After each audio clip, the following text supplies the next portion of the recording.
Today I show you how to fix a water-damaged laptop.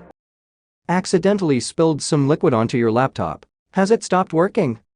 Don't worry, I'll show you how to fix it with ease. To prove just how good this method is at fixing liquid-damaged laptops, I put my own laptop at risk. I fully submerged it in water, and I was still able to fix it and return it to perfect working condition.